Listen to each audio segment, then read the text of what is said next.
Good.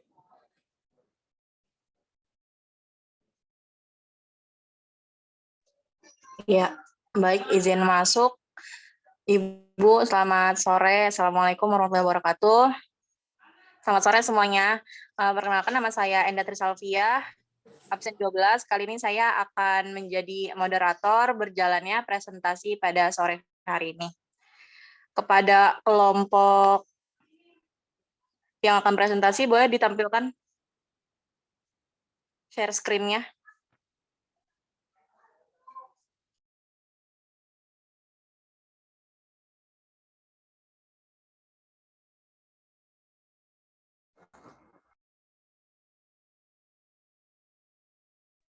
Ya, waktu dan tempat dipersilakan untuk kelompok.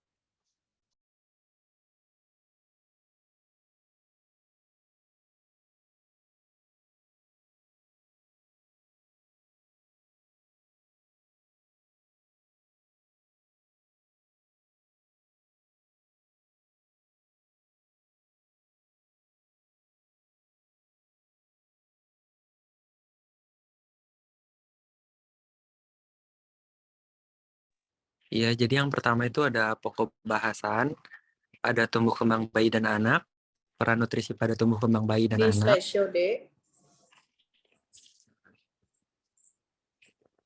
Good. Ya, silakan dimulai. Nutrisi pada tumbuh kembang anak, lalu ada air susu ibu atau ASI, lalu ada makanan pendamping ASI atau MPASI. Next mode.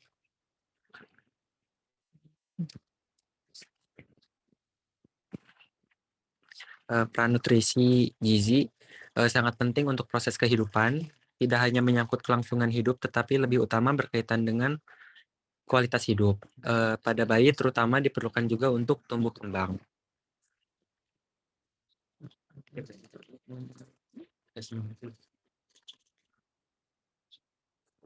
Tumbuh kembang, tumbuh adalah proses yang dimulai sejak konsepsi yang berlanjut hingga dewasa. Pada gambar tersebut terlihat dari perkembangan dari embrio hingga janin. Lalu dari kembang itu didefinisikan sebagai maturasi kematangan fungsi.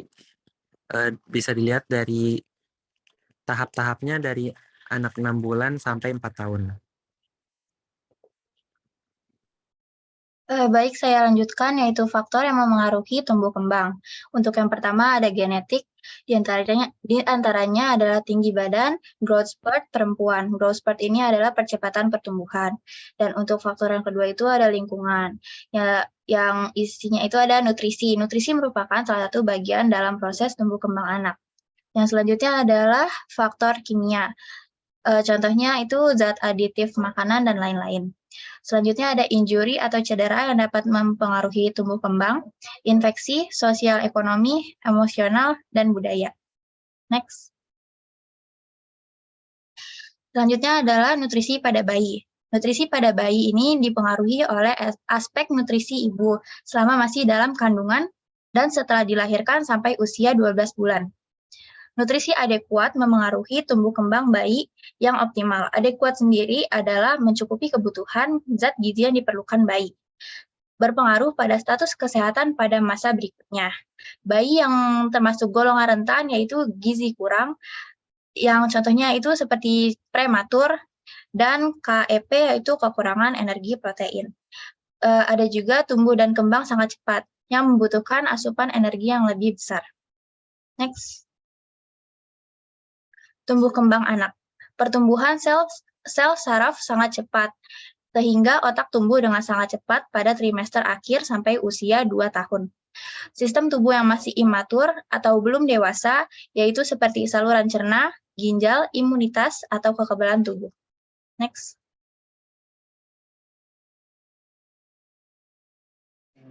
Ya, untuk selanjutnya, 2 tahun pertama kehidupan, pertumbuhan dan perkembangan terjadi sangat pesat. Rata-rata berat lahir 3-3,4 kg, panjang badan 50 cm, dan lingkar kepala 33-35 cm. Bisa di next. 1 tahun, dalam usia 1 tahun, berat lahir bisa naik sampai 3 kali lipat, panjang badan 50% dan lingkar kepala naik 30%. Untuk panjang badan 2,5 cm per bulan dalam 6 bulan pertama dan 1,2 cm per bulan dalam 6 bulan berikutnya. Bisa di next. Dan berat badan biasanya menurun setelah lahir sampai dengan 10%, rata-rata sampai 6 bulan akan naik 1 kg per bulan, 150 sampai 250 gram per minggu. Lingkar kepala meningkat 12,4 cm dari mulai lahir sampai usia 1 tahun. Bisa di next.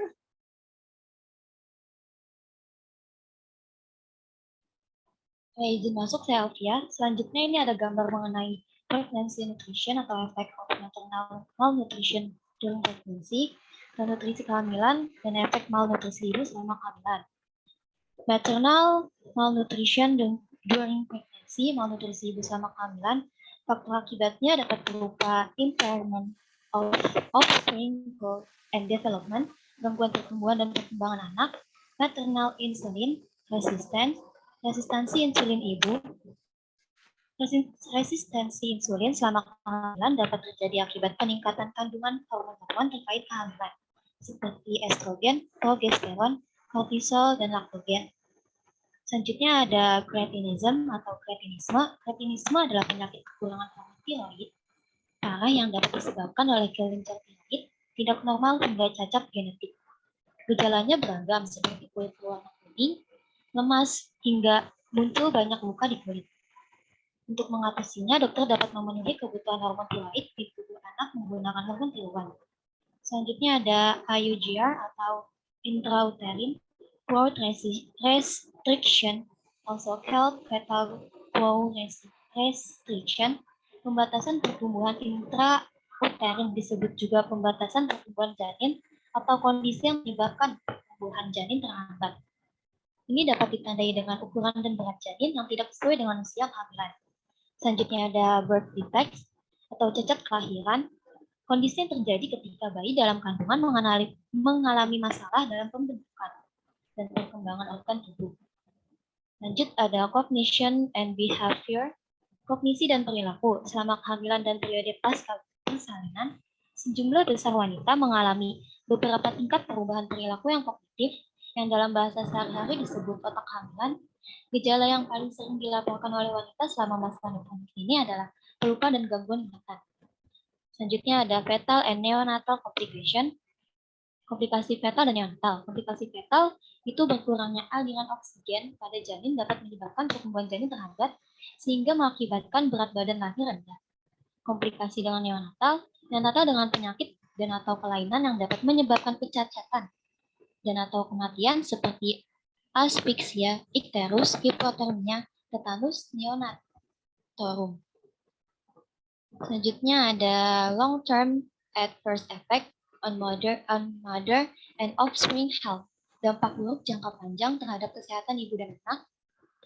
Postpartum complication, komplikasi pasca persalinan. Preeclampsia and eclampsia, praeklamsia dan eklamsia. Praeklamsia sendiri itu merupakan salah satu komplikasi kehamilan yang terjadi karena tekanan darah terlalu tinggi semasa mengandung bayi. Sedangkan eklamsia merupakan komplikasi lanjutan dari preeklamsia berupa gejala kejang, sakit kepala, penurunan produksi air. Selanjutnya ada maternal anemia atau anemia pada ibu. Preterm birth atau kelahiran preterm, maternal hemorrhage atau hemorrhage ibu. Next.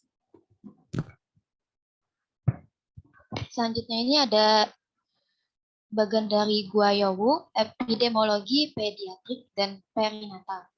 Dari undernutrition atau ibu kurang gizi dan overnutrition atau ibu yang kelebihan gizi menyebabkan terjadinya imbalance of nutrient atau ketidakseimbangan gizi. Ibu kurang gizi itu diantaranya kekurangan glukosa, asam amino, asam lemak, mikronutrien. Sedangkan ibu yang kelebihan gizi adalah kelebihan asam amino, karbohidrat, lemak jenuh. Dari hal tersebut dapat menyebabkan endocrine and metabolic disorder, kelainan endokrin dan metabolik, oxidative stress, gangguan stres oksidatif, impairment of placenta, kerusakan pertumbuhan plasenta, reduce transfer of nutrient and oxygen from mother to fetus, mengurangi transfer nutrisi dan oksigen dari ibu ke janin, gangguan pertumbuhan dan perkembangan janin. Dari gangguan pertumbuhan dan perkembangan janin ini dapat menyebabkan fetal programming dan cacat kelahiran, yang mana tidak menyadari problem kesehatan pada anak-anak dan dewasa, baik tergantung both sex dependent and independent, baik tergantung seks maupun independen. Next.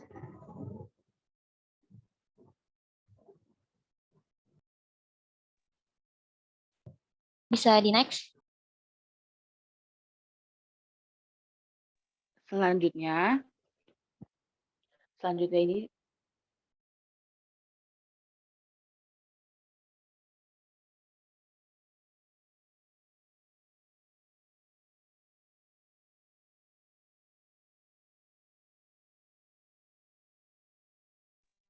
ini mohon maaf di halaman sebelumnya.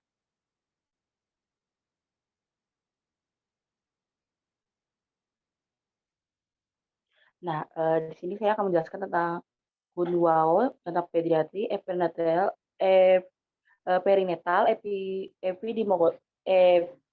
epidemiologi. Nah, di sini itu tuh jika jika mengalami undernutrition atau overnutrition itu menyebabkan stres. Nah, stres ini menyebabkan hipotalamik, pituitari, dan adrenal akses itu meningkat. Jika hal tersebut meningkat, itu menyebabkan kortisol pun meningkat. Kortisol meningkat, oksitosin pun meningkat. Nah, itu itu biasanya mengakibatkan PGF 2S juga meningkat.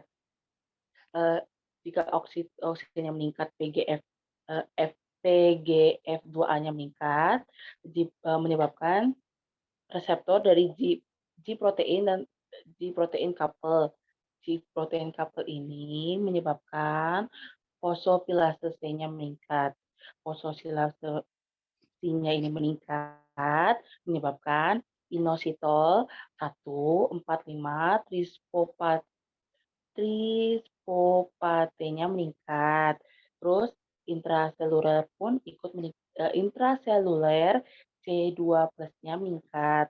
Nah, itu menyebabkan preterm contraction at uterus, itu kontraksi di uterus yang menyebabkan prematur. Nah, ini juga bisa disebabkan dari dietary supplementation atau suplemen makanan. Suplemen makanan ini menyebabkan 3, yaitu arigin atau pertama ariginin, yang kedua PUFAS, terus antioksidan, mikronutrien. Nah, dari 3 tersebut, si arigininnya ini menyebabkan NO-nya naik, terus di antioksidannya turun, terus NO-nya turun. Nah, itu juga menyebabkan kontraksi pada uterus yang menyebabkan prematur. Lalu, jika sudah kontraksi, nah itu menyebabkan kelahiran yang prematur. Next.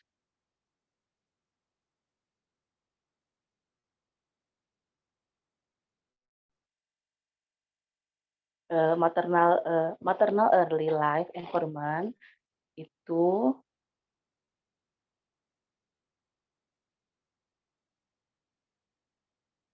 bisa dilihat dari gambar ya. Jika dilihat dari gambar ini, dari bagian tersebut, dari hasil yang dapat dilihat, penyebab-penyebab jika tidak hanya 1 atau 2 penyebab untuk terjadinya hal tersebut, banyak sekali hal-hal yang mendorong angka pertumbuhan dan kekurangan nutrisi. Bisa di next.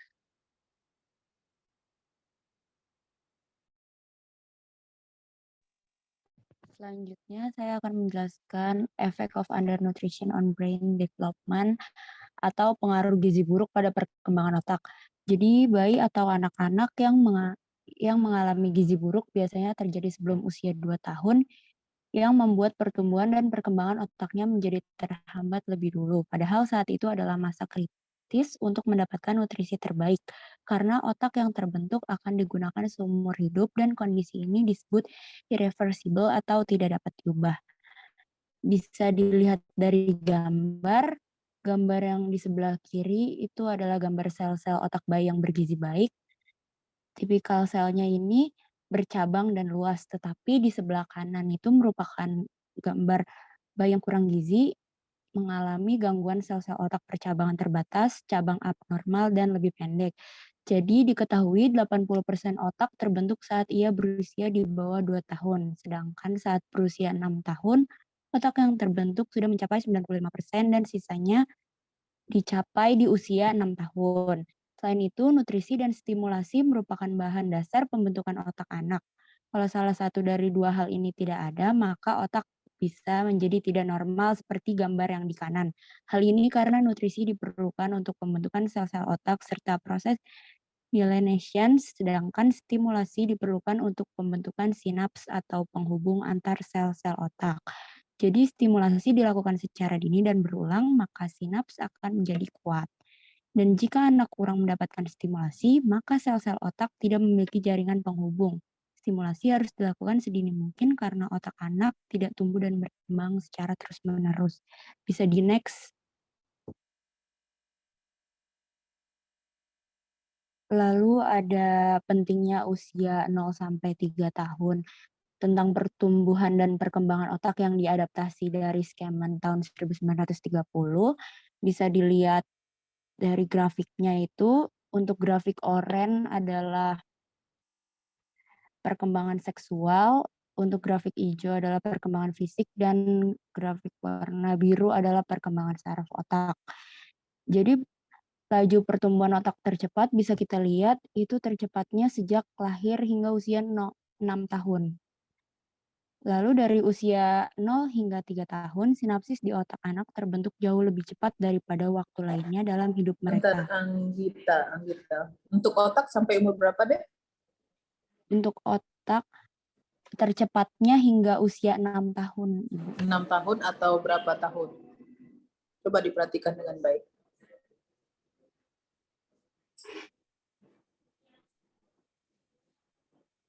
Sampai 20 tahun. Tapi yang cepatnya Ya, sampai 20 tahun. Terus Tapi untuk laju pertumbuhan tercepatnya itu hingga usia 6 tahun. tapi pentingnya diperhatikan pada umur Dari 0 hingga 3 tahun. kenapa? Grafik ini menyatakan Karena sinapsis di otak terbentuk jauh lebih cepat daripada waktu lainnya. coba dilihat pertumbuhannya pada umur 3 tahun.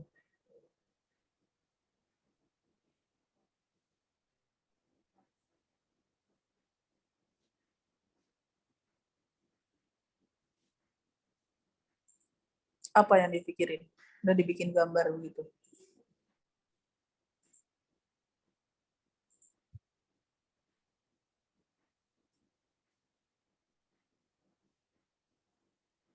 Cepat atau sampai 6? Cepat.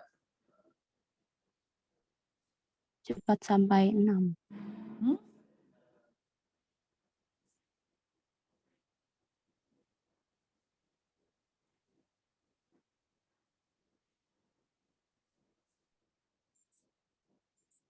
Ini 6. Ini 3.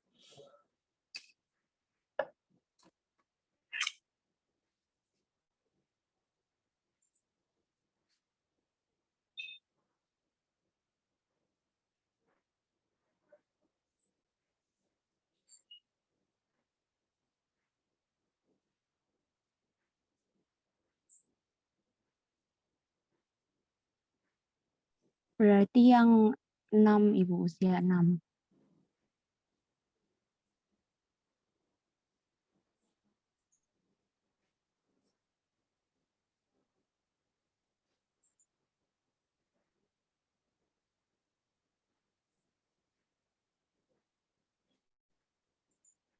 Jadi gimana, Anggita? Iya, Ibu. Jadi usia tercepat itu dari usia 0 sampai 6 tahun itu pertumbuhannya cepat. Masa kamu nggak ngelihat ada kelengkungan di sini? Mohon maaf, Padahal sampai di sini tuh usia lebih 3 cenderung tahun. lurus. 0 sampai 3 tahun, Ibu. Jadi gimana?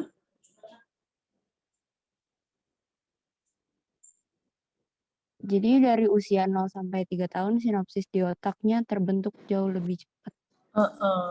Jauh lebih cepat. Ya meskipun tetap ada pertumbuhan di sampai usia 6 tahun. Tetap Iya, ya. Ibu.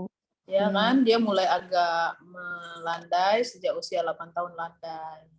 Tapi yang sangat pesat itu di area sini kan. Ya, 3 tahun. Oleh sebab itu penting untuk memperhatikan nutrisi di usia 0 sampai 3 tahun. 3 tahun ya. Iya, Ya, Ibu. dan itu nanti tetap akan dilanjutkan sampai usia 6 tahun. Golden period. Tapi dia mulai lambat ya, Dek ya. Pertumbuhannya itu paling dari 70% menjadi 80% ya. Begitu. Tapi dari 0 sampai 3 itu langsung cuk 70 gitu. Paham? Iya, paham, Ibu. Oke, good. Boleh ya dilanjutin ya. Iya, bisa di next. Ini skip aja.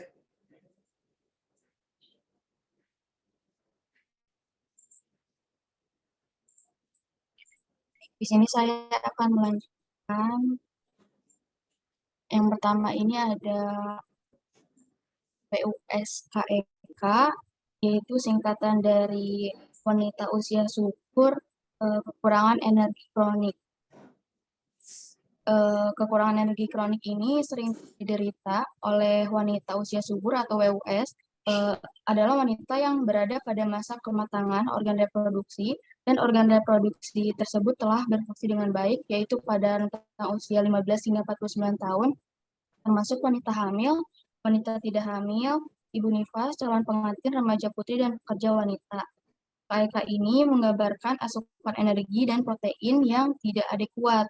Salah satu indikator untuk mendeteksi resiko KEK ini dan status gizi WUS adalah dengan melakukan pengukuran antropometri, yaitu pengukuran lingkar lengan atas atau lila pada lengan yang tidak sering melakukan aktivitas gerakan berat. KEK ini atau kekurangan energi kronis ini adalah kekurangan energi yang memiliki dampak buruk terhadap kesehatan ibu dan pertumbuhan perkembangan janin. Lalu jika gizi janin tidak baik, nanti akan menyebabkan BBLR. BBLR ini adalah bayi yang lahir dengan berat badan kurang dari 2.500 gram atau 2,5 kilo, yang akan nantinya itu akan perkembangan mentalnya itu terhambat, lalu mengalami resiko penyakit kronis pada usia dewasa. Lalu proses pertumbuhan lambat, ASI eksklusif kurang, MPASI tidak benar, kurang makan, sering terkena infeksi, pelayanan kesehatan kurang, pola asuh tidak memadai, tumbuh kembang terhambat, nanti akan balita itu mengalami KFP atau yang disebut keadaan kurang gizi yang disebabkan oleh rendahnya konsumsi zat energi dan zat protein dalam makanan sehari-hari, sehingga tidak memenuhi angka kecukupan gizi atau AKG dan atau gangguan penyakit tersebut. Lalu jika konsumsi gizi tidak cukup, lalu pola asuh kurang, pada saat remaja dan usia sekolah akan mengalami gangguan pertumbuhan atau produktivitas fisiknya berkurang atau rendah. Lalu jika mengonsumsi makanan yang bergizinya kurang, terus pelayanan kesehatan tidak memadai, saat hamil nanti atau bumil KEK itu nanti akan mengalami kenaikan BB yang rendah. Lalu pada usia lanjut kurang gizi, nanti pelayanan kesehatannya penyebabnya itu dari pelayanan kesehatan kurang memadai, konsumsi tidak seimbang. Next.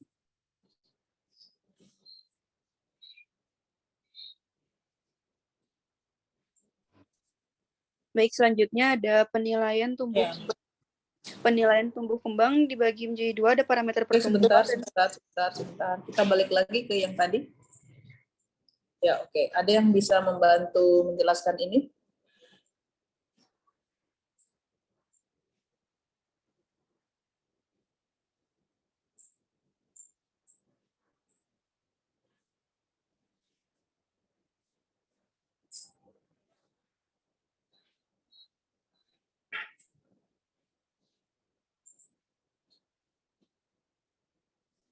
Yuk, ada yang bisa membantu menjelaskan ini?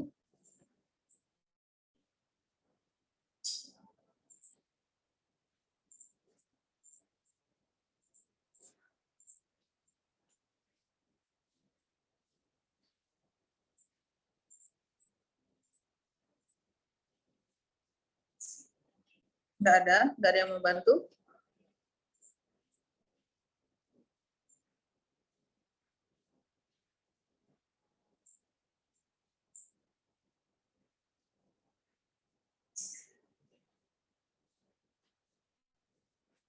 Ada yang mau bantu tidak? Di antara 37 yang hadir.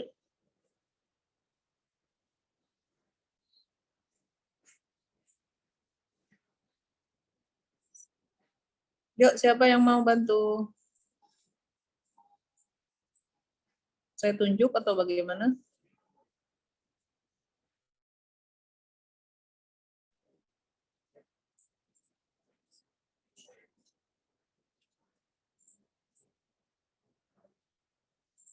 Aulia, silakan.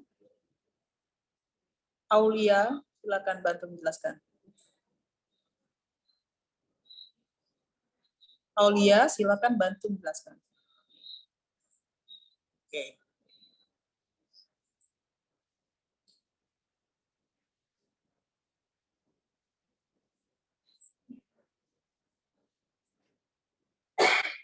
Halo, Aulia, silakan bantu menjelaskan. Kenapa scroll lagi? Kamu sibuk apa sih?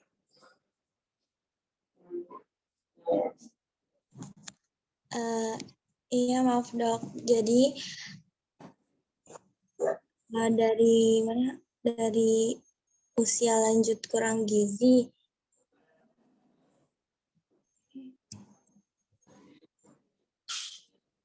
Sebentar dok.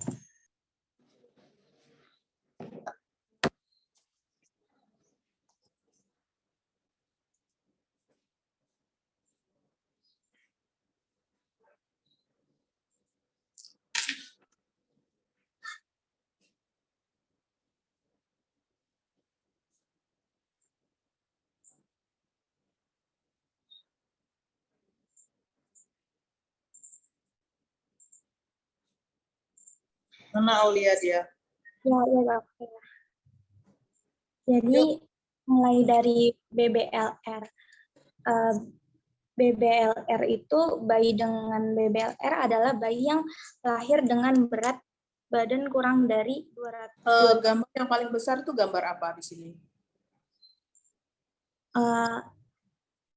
Pus dok. Udah. Ada teman-teman yang lain yang mau membantu?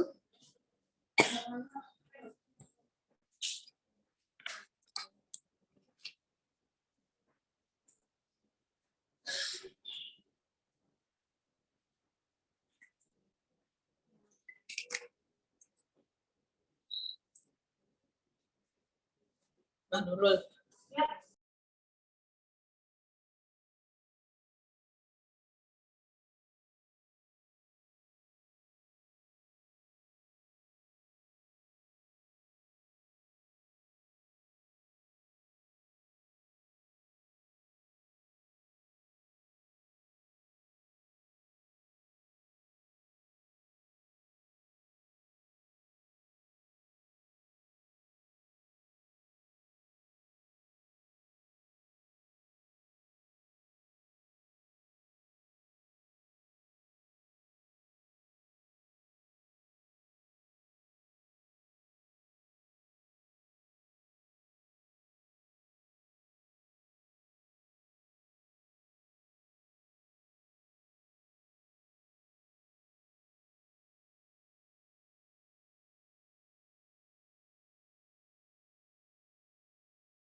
Oke, ada yang mau bantu?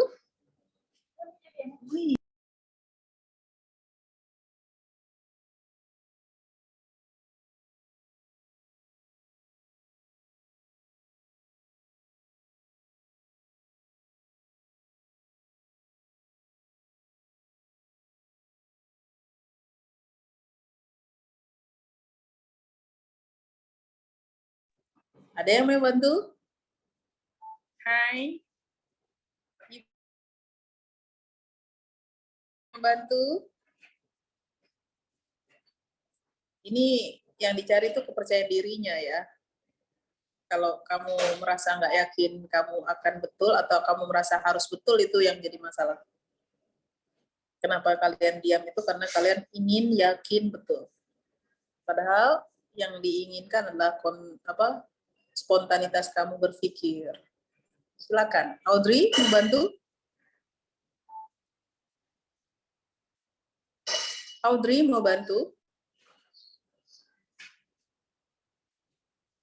Audrey mau bantu? Iya, Dok. Izin sebentar.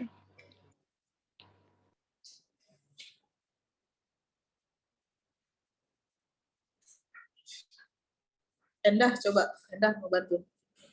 Ibu moderator kita. Silakan. Baik, Ibu izin masuk. Sebelumnya saya mohon maaf ya Ibu kalau ada kesalahan atau ada koreksi. Nah, jangan seperti itu, nggak usah. Udah, ngomong aja, mau salah, mau betul, itu ya, Ibu. Dihargai. Daripada ditanya nggak jawab, itu lebih pusing saya. Yuk, baik-baik salah ya. Jadi di sini ada us sama kek, itu artinya kayak wanita usia subur yang mengalami kekurangan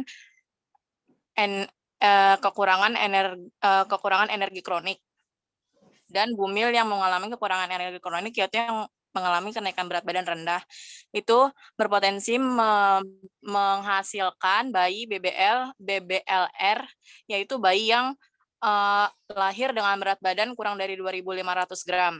Dan juga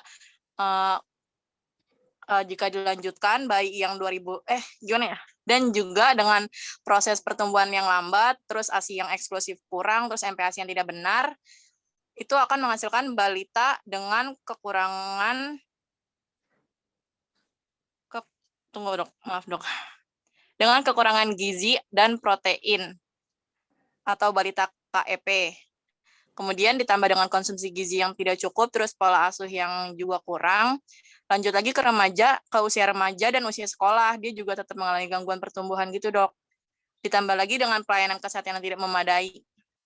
Seperti itu, Dok, yang bisa saya jelaskan.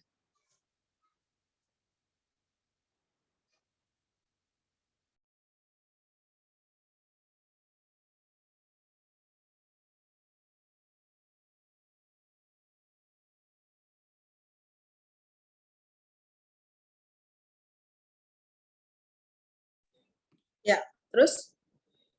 Udah selesai? Sudah, Dok. Ya, hampir betul ya. Jadi di sini yang paling penting adalah kamu lihat garis-garisnya itu adalah saling kait-mengait ya. Kalau kamu adalah seorang remaja yang tidak sehat,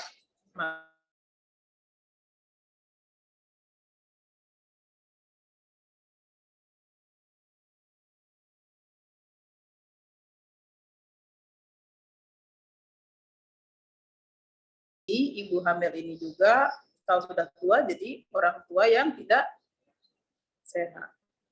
Oke. Ini tadi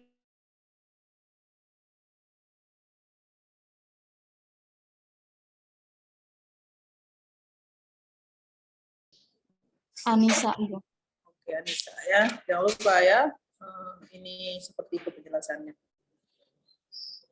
Dilihat yang besarnya dulu. Masalahnya adalah di ibu hamil dan remaja yang tidak sehat. Oke. Next slide.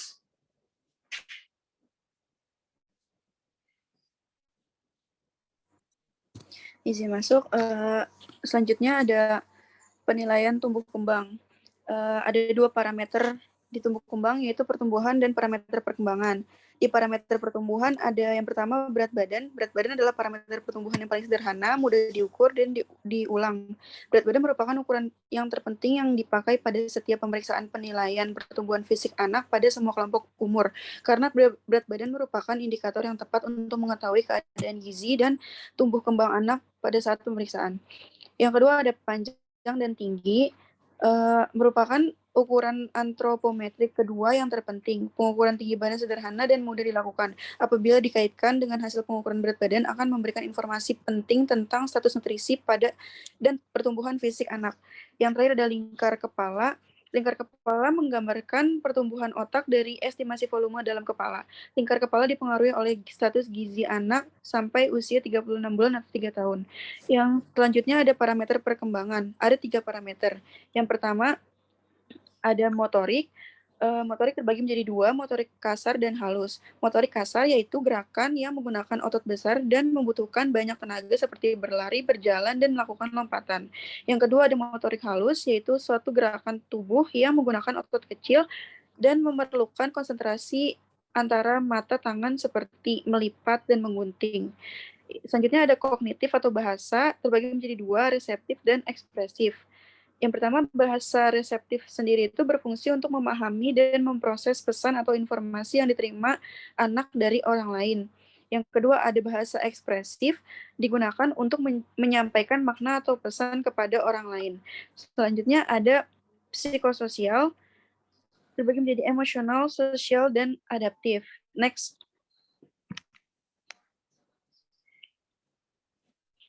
Proper measurement is the key. Atau pengukuran yang tepat adalah kuncinya. Jadi maksudnya itu seorang anak yang sedang bertumbuh dan berkembang itu harus selalu dipantau dan diperhatikan dari setiap prosesnya. Karena anak akan melewati fase golden age di rentang usia 0 sampai 6 tahun yang pasti sangat berpengaruh dalam proses tumbuh kembang kehidupannya. Next.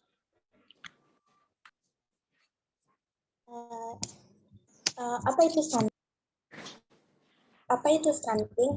Stunting adalah gangguan tumbuh kembang anak akibat gizi buruk pada anak, infeksi berulang dan atau stimulasi sosial yang buruk. Lalu ini ada penjelasan tentang Organisasi Kesehatan Dunia WHO menyebut anak yang mengalami stunting umumnya memiliki tinggi badan yang lebih rendah dari rata-rata usianya.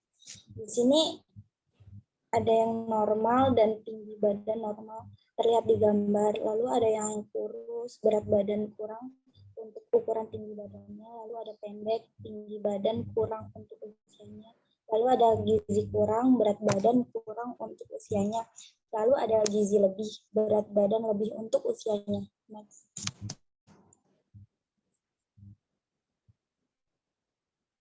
Nah, di sini ada grafik.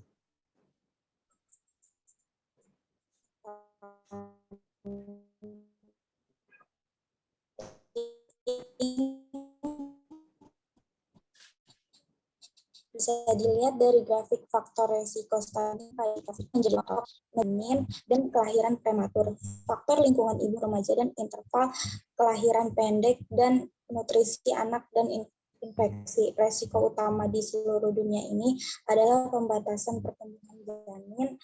Ini berkisar 10 juta lebih. Diikuti resiko lingkungan memiliki perkiraan dampak terbesar kedua, gizi anak dan infeksi merupakan kelompok faktor resiko ketiga, nutrisi ibu dan infeksi keempat, dan ibu remaja dan interval kelahiran pendek faktor penyebab di tingkat terakhir. Next.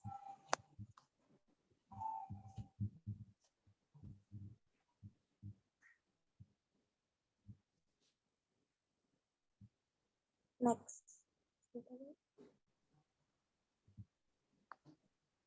Oke, selanjutnya yaitu dari beberapa negara di sini kita bisa lihat untuk pink itu Central Asia, hijau Latin Amerika or Caribbean, biru South Asia, merah East Asia or Pacific, kuning North Africa or Middle East, biru muda Sub-Saharan Afrika. Jadi di sini itu ada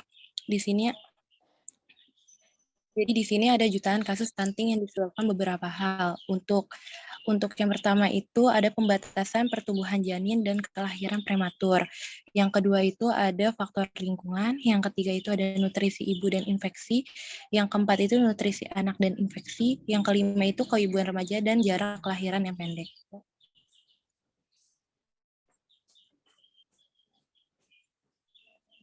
Next, Mas. Nah, di sini itu ada penelitian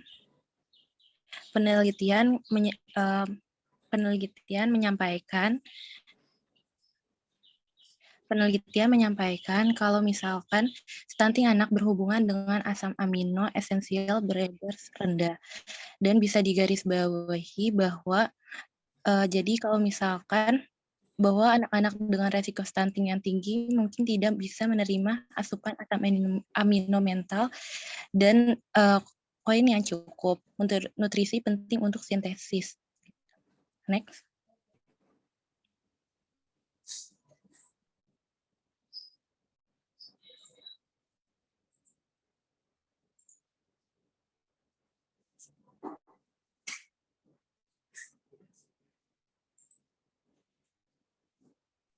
Ya, izin masuk. Oke, selanjutnya ada urgensi penanganan stunting.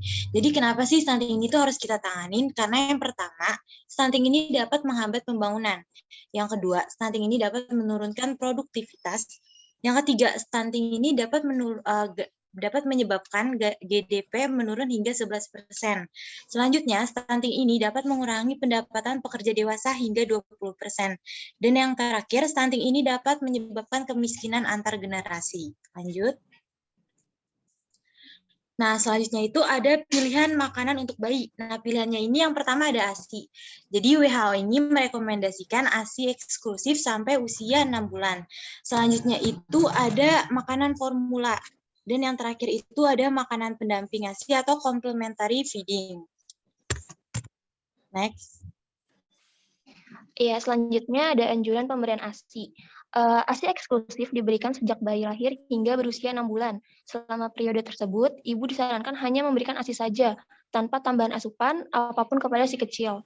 Sebab ada banyak manfaat ASI eksklusif yang bisa didapatkan oleh bayi. Yang selanjutnya, 6-12 bulan, ASI memenuhi 60 hingga 70% kebutuhan, perlu makanan pendamping ASI yang adekuat. Lalu, lebih dari 12 bulan, ASI hanya memenuhi 30% kebutuhan, ASI tetap diberikan untuk keuntungan lainnya. Next. Lalu ada dukung keberhasilan ASI eksklusif. Keberhasilan ASI eksklusif didukung dari banyak faktor seperti kepercayaan diri dan kemauan ibu, dukungan keluarga terdekat khususnya suami, serta tenaga kesehatan dan penyelenggara fasilitas kesehatan.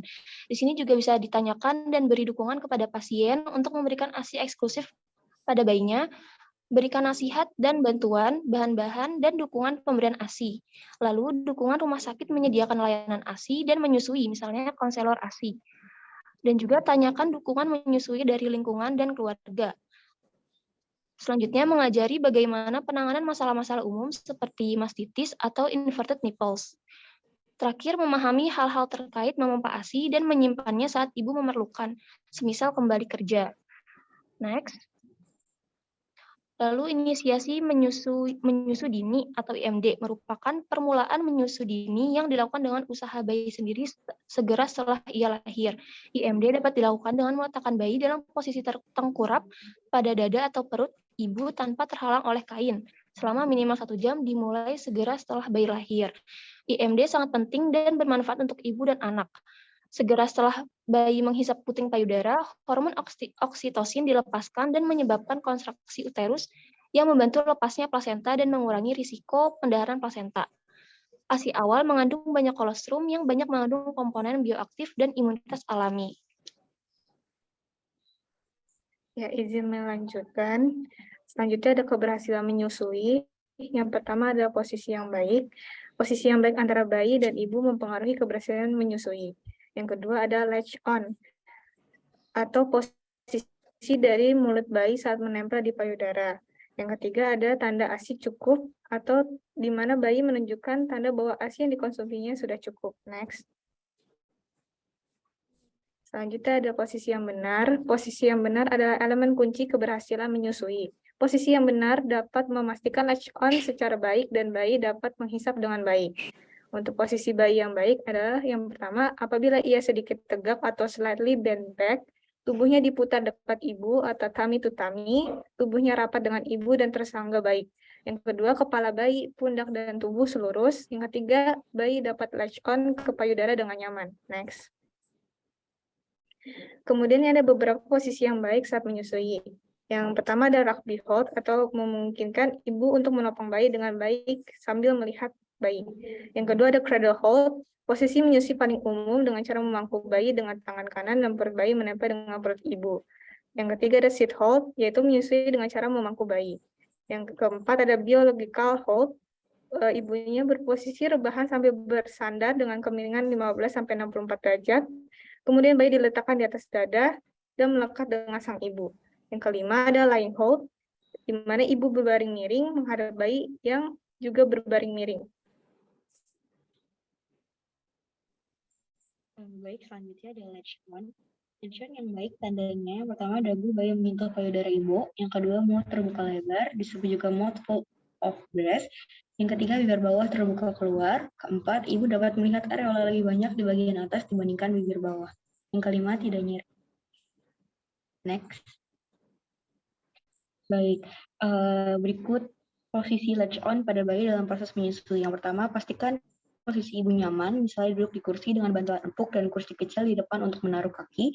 Yang kedua, bila perlu dan ada, gunakan bantal khusus menyusui bagi bayi. Yang ketiga, pastikan posisi perut bayi dan ibu menempel berhadap-hadapan. Yang keempat, jangan mengarahkan tubuh ke bayi, melainkan biarkan ibu yang menyandar ke tubuh ibu. Yang kelima, jaga agar telinga, bahu, dan panggul bayi sejajar agar bayi bisa menelan ASI lebih mudah. Yang keenam, hidung bayi harus berada di depan puting ibu. Yang ketujuh, ibu mungkin harus menahan payudara untuk membantu memandu mulut bayi mengarah ke puting. Pegang payudara dalam posisi jari membentuk huruf C atau U. Pastikan jari jauh dari puting agar tidak mengganggu proses menyusui. Yang kedelapan, arahkan puting ke bagian atas bibir atau hidung, bukan langsung ke tengah mulut. Yang kesembilan, kepala bayi harus sedikit ke belakang, dagu harus mengarah ke atas. Yang 10, jangan memaksa memasukkan puting ke mulut bayi. Rangsang saja agar mulut bayi terbuka dengan mengoles-oleskan puting ke mulut bayi. Yang ke-11, upayakan bayi menyusu dari bagian bawah areola. Yang ke-12, cermati apakah bibir atas dan bawah bayi menjorok atau terlipat keluar seperti bibir ikan. Bila tidak demikian, ibu bisa menggunakan jari untuk membantu posisi bibir bayi seperti itu. Seperti yang ada di gambar, yang di kiri itu posisi yang salah karena areola tidak masuk ke seluruh mulut bayi. Sedangkan yang kanan itu cara yang benar karena areola masuk ke seluruh mulut bayi. Next. Ya, berikut ini gambar dari latch on posisi yang benar. Next. Ya, jadi di sini ada 7 tanda bahwa anak sudah cukup untuk ASI-nya. Jadi ya, yang pertama itu ada dalam 1 bulan, berat badan anak naik sekitar 400 gram sampai 1 kilo. Lalu yang kedua ada dagu bayi terlihat bergerak naik turun saat menghisap ASI. Yang ketiga kadang ada ASI pada sudut bibir bayi saat menyusu. Lalu yang keempat ada setelah menyusu bayi terlihat nyaman, tenang, dan kadang tertidur pulas. Yang kelima ada bayi buang air kecil minimal 6 kali sehari. Selanjutnya ada bayi BAB minimal 1 kali sehari. Warna pupnya itu kuning cerah. Dan yang terakhir ada payudara terasa kosong dan kempes setelah menyusui.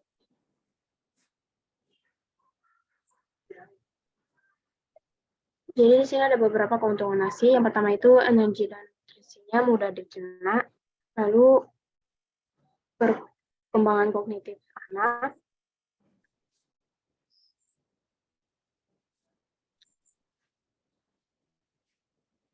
Selanjutnya ada sehat bagi ibu, yaitu amenorrea, laktasi, BB turun, terleksi dari beberapa kali. Selanjutnya ada morbiditas infan, lalu ada membantu mencegah asma pada anak, lalu ada hubungan erat antara ibu dan bayi, mencegah overweight pada anak, jarang terjadi reaksi alergi, lalu mencegah diare dan otitis media, dan terakhir mengandung faktor imun spesifik dan non spesifik.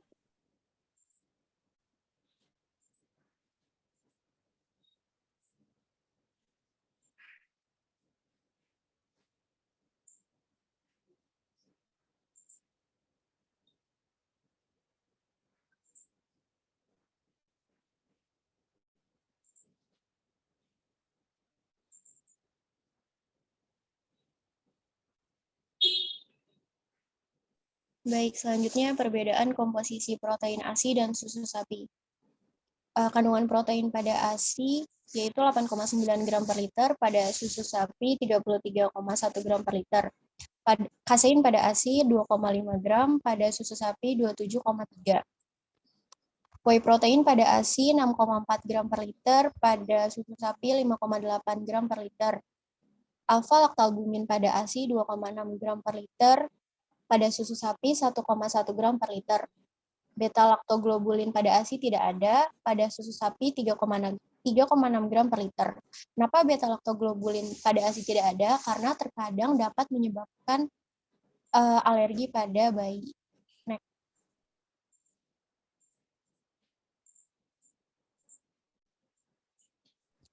Selanjutnya perbedaan komposisi mineral ASI dan susu sapi. Yang pertama adalah natrium pada ASI 15 mg, pada susu sapi 58 mg. Kalium pada ASI 57 mg, pada susu sapi 145 mg. Kalsium pada ASI 35 mg, pada susu sapi 130 mg. Besi pada ASI 100 mikrogram, pada susu sapi 70 mikrogram. Next.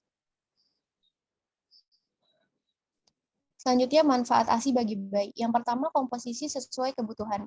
Jenis ASI ini ada kolostrum, ASI peralihan, ASI matur, dan ASI prematur. Kolostrum adalah ASI yang keluar sejak hari pertama hingga hari ke-3 sampai 5 pasca melahirkan.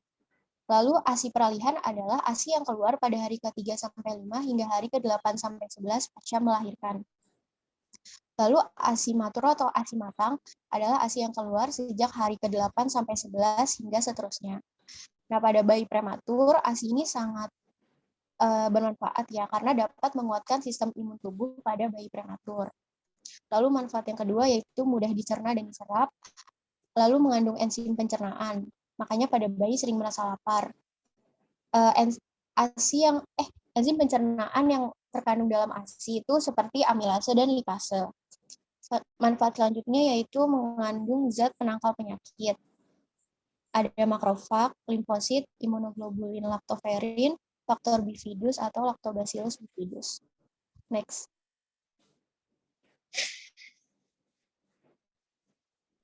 Baik, izin melanjutkan. Selanjutnya ada perbedaan komposisi kolostrum, ASI prematur, dan ASI matur. Yang pertama ada komposisi energi dalam kolostrum itu ada 58, energi dalam ASI prematur 8 sampai 11 hari ada 71, energi ASI matur 8 sampai 11 hari 59, energi ASI prematur 26 sampai 29 hari 70, energi ASI matur 26 sampai 29 hari 62. Selanjutnya ada protein. Protein dalam kolostrum ada 2,3, protein ASI prematur 8 sampai 11 hari 1,86, protein dalam ASI matur 8 sampai 11 hari 1,70, protein dalam ASI prematur 26 sampai 29 hari 1,41, protein ASI matur 26 sampai 29 hari 1,29. Dan selanjutnya ada komposisi lemak. Lemak dalam kolostrum itu 2,9, lemak dalam ASI prematur 8 sampai 11 hari 4,14, lemak dalam ASI matur 8 sampai 11 hari 3,06, lemak dalam ASI prematur 26 sampai 29 hari 4,09, lemak dalam ASI matur 26 sampai 29 hari 3,05, dan selanjutnya terakhir ada komposisi laktosa. Laktosa dalam kolostrum ada 5,3, laktosa dalam ASI prematur 8 sampai 11 hari 5,55, laktosa dalam ASI matur 8 sampai 11 hari 5,98, laktosa dalam ASI prematur 26 sampai 29 hari 5,97, dan laktosa dalam ASI matur 26 sampai 29 hari 6,51.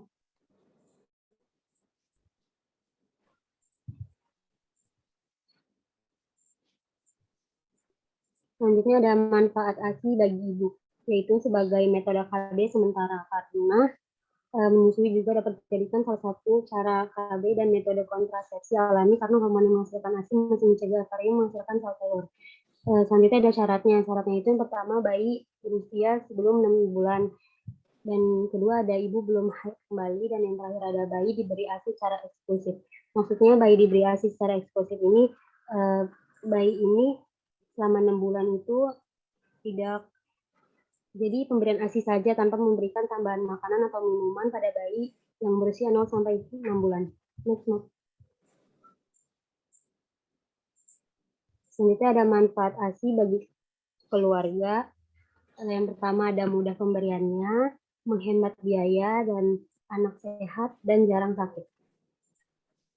Next.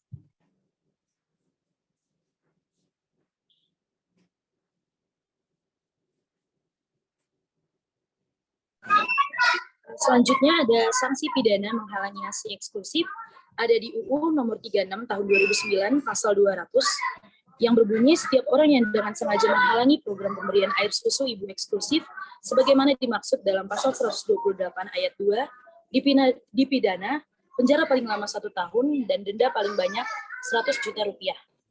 Next. Selanjutnya itu ada gambar dari WHO tahun 2009 dengan judul Acceptable Medical Reasons for Use of Breast Milk Substitutes, atau juga yang disebut alasan medis yang dapat diterima untuk penggunaan pengganti ASI. Biasanya apabila memerlukan susu formula, maka bisa menggunakan panduan ini. Boleh di next. Ya, selanjutnya ada kekurangan susu formula. Yang pertama itu ada komposisinya tidak sesuai, yang kedua tidak praktis, yang ketiga tidak ekonomis, yang keempat menambah polusi, yang kelima mudah terkontaminasi, yang keenam mudah terjadi salah pengenceran, yang ketujuh itu ada dapat dipalsukan. Baik, selanjutnya yaitu ada MPASI. MPASI adalah makanan pendamping ASI. Setelah 6 bulan, ASI tidak dapat memenuhi kebutuhan nutrisi anak. Bisa dilihat pada data berikut ini, di mana warna merah adalah kebutuhan energi anak, warna pink adalah energi dari air susu ibu atau ASI, warna kuning adalah energi dari MPASI. Saat memasuki usia 6 bulan, sebagian besar bayi sudah mulai diperkenalkan dengan makanan pendamping ASI atau MPASI. Berdasarkan data WHO, pada bayi usia 6-8 bulan, ASI hanya dapat memenuhi 70% kebutuhan energi, bahkan terus menurun seiring bertambahnya usia bayi. Untuk itu, MPASI harus bisa memenuhi 80% kesenjangan energi tersebut. Selanjutnya adalah tujuan pemberian makanan. Yang pertama adalah memberi zat gizi yang cukup bagi kebutuhan hidup. Yang kedua adalah mendidik kebiasaan makan makanan yang baik. Next. Selanjutnya ada strategi pemberian MPASI. Strategi pemberian MPASI menurut WHO ada 4. Yang pertama yaitu tepat waktu. Berikan MPASI ketika ASI saja tidak cukup untuk memenuhi kebutuhan bayi. Biasanya MPASI itu diberikan kepada bayi yang usia 6 bulan, yang bertujuan agar pertumbuhan dan perkembangan bayi tidak mengalami gangguan. Terus yang kedua ada adekuat. MPASI yang diberikan memenuhi kebutuhan energi, protein, dan mikronutrien anak. Maksudnya adalah MPASI yang diberikan harus mengandung zat gizi lengkap dan seimbang. Selain itu, MPASI harus memenuhi kebutuhan zat gizi makro seperti karbohidrat, lemak, dan protein, serta mikronutrien seperti vitamin dan mineral. Selanjutnya ada aman dan higienis. Proses persiapan dan pembuatan MPASI menggunakan cara, bahan, dan alat yang aman serta higienis, yang bertujuan menghindari adanya kuman atau bakteri pada MPASI. Selanjutnya ada diberikan secara responsif. MPASI diberikan secara konsisten sesuai dengan sinyal lapar atau kenyang dari anak. Jadi, disarankan agar memberikan makanan saat bayi sedang lapar dan hindari memaksa bayi memakan makanan ketika ia sudah kenyang. Baik, selanjutnya ada tanda anak siap menerima MPASI. Anak dapat duduk dengan leher tegak dan mengangkat kepalanya sendiri tanpa memerlukan bantuan. Selanjutnya ada anak menunjukkan ketertarikan terhadap makanan, misalnya mencoba meraih makanan yang ada di hadapannya. Selanjutnya ada anak menjadi lebih lapar dan tetap menunjukkan tanda lapar, seperti gelisah dan tidak tenang walaupun ibu sudah memberikan ASI secara rutin.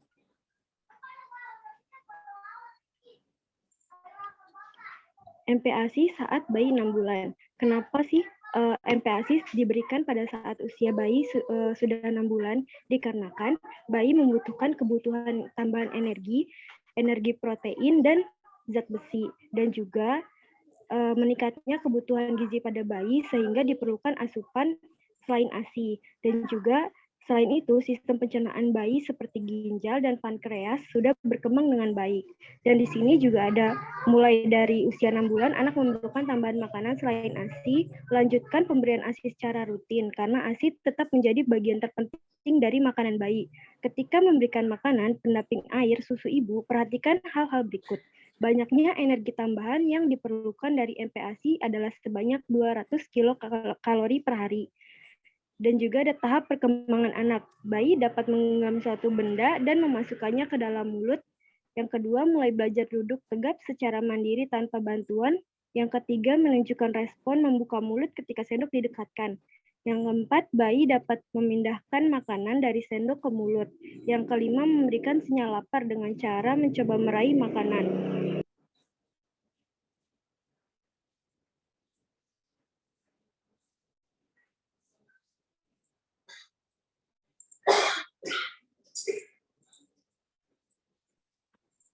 Ya, izin melanjutkan. Jadi menurut Ikatan Dokter Anak Indonesia, memasuki usia 6 hingga 8 bulan, ASI tetap menjadi makanan utama bayi. Komposisi ASI yakni 70%, sementara MPASI adalah 30%. Jadi karena merupakan makanan pertama, cara pemberian MPASI perlu diperhatikan frekuensi, jumlah, tekstur, dan responsifnya. Yang pertama itu frekuensi. Berikan makanan pendamping ASI 2 kali sehari pada bayi usia 6 bulan. Kemudian frekuensinya sendiri ini harus dipenuhi jumlahnya, yaitu 200 kilokalori per hari. Kemudian jumlahnya, berikan 2-3 sendok makanan pendamping ASI dalam sekali makan sebagai awalan. Pemberian dapat ditingkatkan bertahap sampai 125 ml sampai bayi berusia 8 bulan. Kemudian tekstur, mulai MPASI dengan makanan yang dihaluskan sehingga menjadi bubur kental atau puree. Kemudian aktif atau responsifnya, perhatikan bayi masih dalam tahap adaptasi sehingga dengan makanan pendamping ASI sehingga ibu harus sabar dan memberikan dorongan kepada bayi untuk makan. Lalu jangan memaksa bayi untuk menghabiskan makanan. Bisa dilanjut. Kemudian ini ada MPASI pada bayi 6-9 bulan. Jadi memasuki usia 6-9 bulan, tekstur MPASI bayi sudah mulai naik. Jika sebelumnya tekstur makanan sangat halus, kini sudah diperbolehkan untuk mencoba menu MPASI dengan tekstur agak kasar. Yang pertama harus diperhatikan itu, terus berikan ASI sesuai permintaan anak, karena ASI memenuhi lebih dari separuh kebutuhan energi saat anak berusia 6-9 bulan. Pemberian ASI secara rutin akan membantu menjaga kesehatan dan kekuatan anak berusia 6-9 bulan. Ketika memberikan makanan pendamping air susu ibu, perhatikan hal berikut. Banyaknya energi tambahan yang diperlukan dari MPASI adalah sebanyak 200 kilokalori per hari. Lalu, tahap perkembangan anak, yang pertama, bayi dapat memindahkan makanan dari satu sisi mulut ke sisi lainnya. Depan bayi sudah mulai tumbuh, bayi dapat menelan makanan yang bertekstur lebih kental, dapat menggunakan ibu jari dan telunjuk, lalu dapat duduk dengan sendiri tanpa bantuan, serta menunjukkan jari ke arah makanan dan mencoba meraih makanan untuk juga rasa lapar.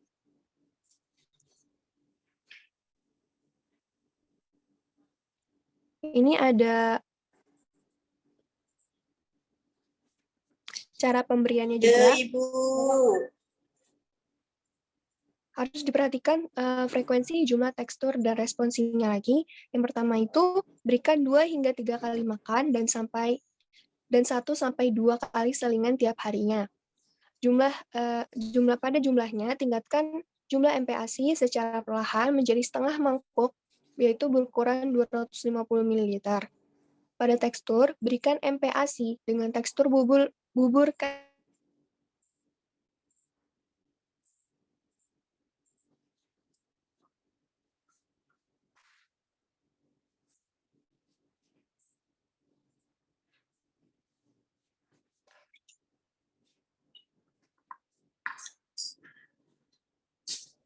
Abil, mohon maaf Abil.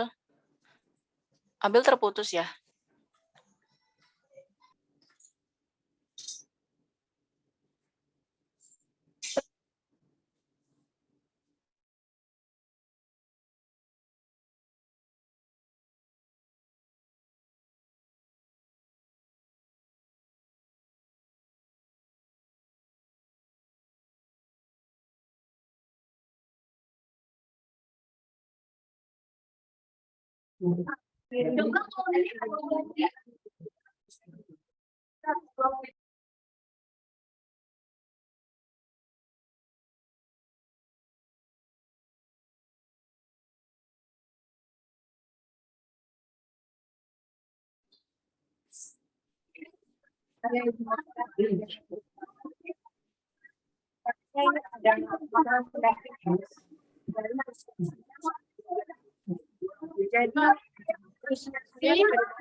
Kemudian pemberian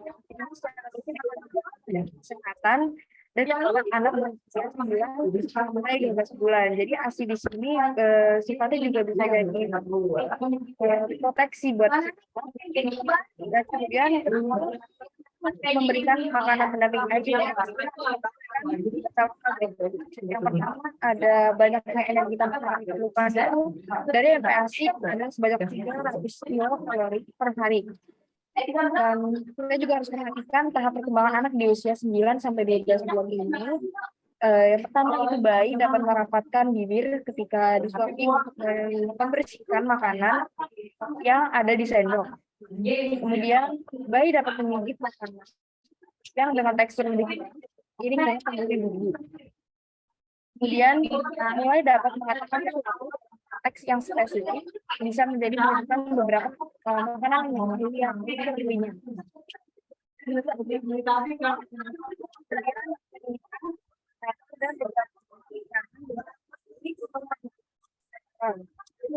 Di next.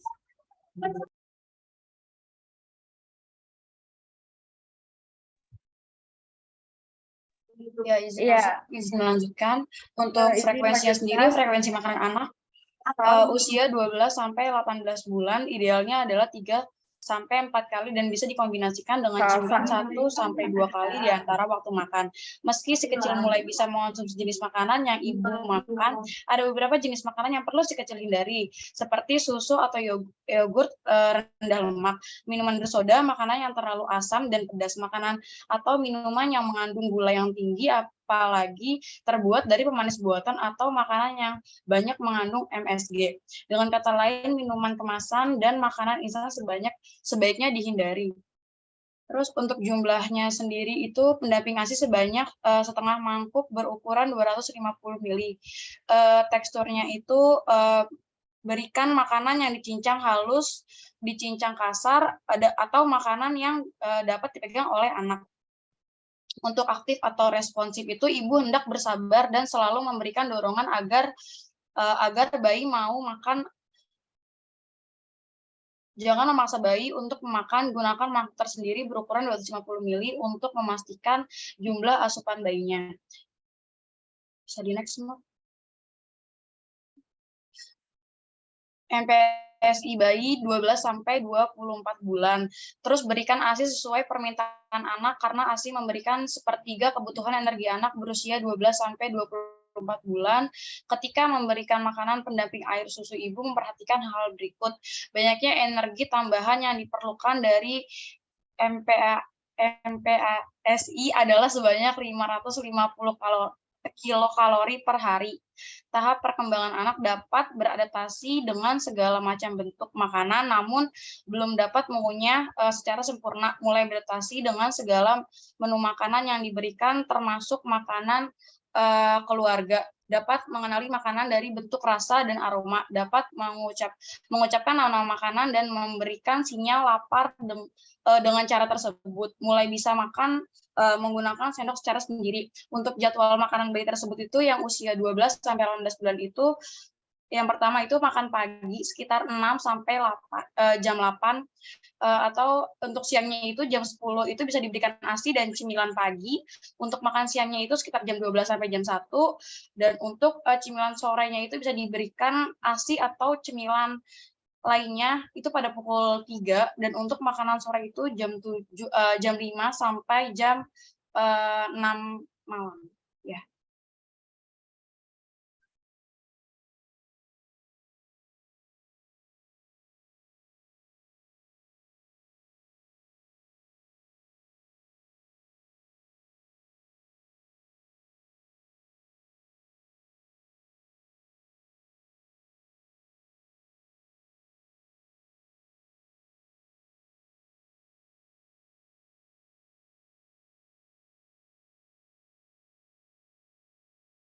Ya, izin melanjutkan untuk frekuensinya sendiri itu diberikan 3-4 kali, seperti yang tadi sudah dijelaskan, sama seperti itu. Untuk jumlahnya juga tadi sudah dijelaskan.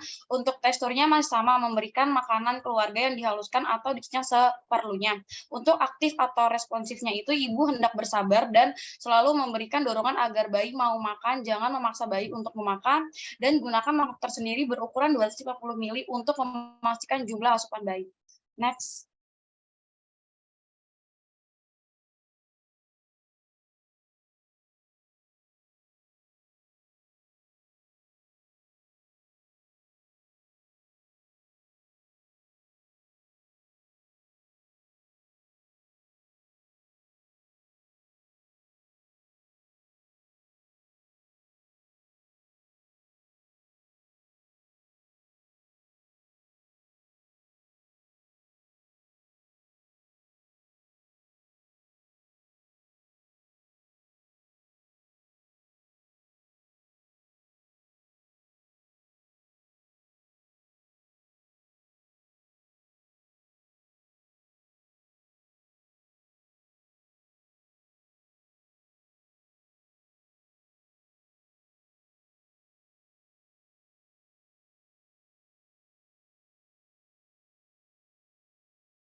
Bisa dilanjutkan presentasinya?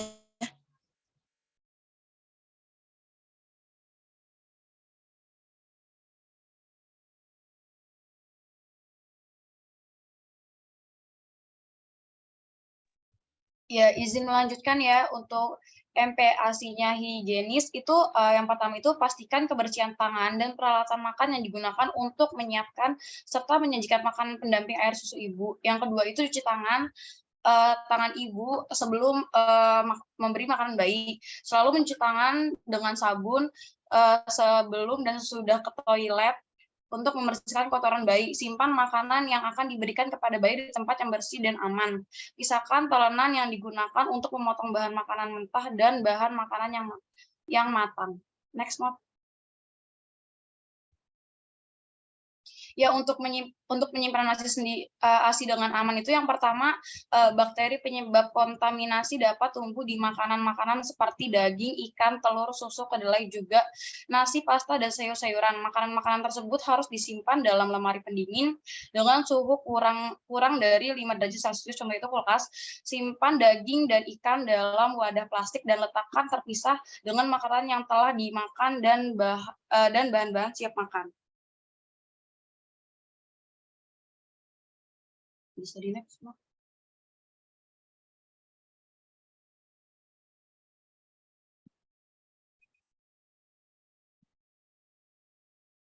Ya, untuk penyimpanan ASI dengan aman itu kita lanjutin, seluruh makanan harus disimpan sesuai dengan petunjuk penyimpanan yang tertulis pada kemasan dan tidak boleh digunakan setelah melewati tanggal kadaluarsanya. Makanan yang seharusnya disimpan di lemari pendingin tidak boleh digunakan kembali setelah berada di luar lemari pendingin selama 2 jam atau lebih karena dapat terkontaminasi dengan bakteri yang berada di luar. Cairan makanan beku atau frozen food yang ada di lemari pendingin menggunakan makanan yang telah dicairkan harus segera dimasak. Makanan beku yang telah dimasak tidak baik untuk dibekukan kembali. Next, Mark.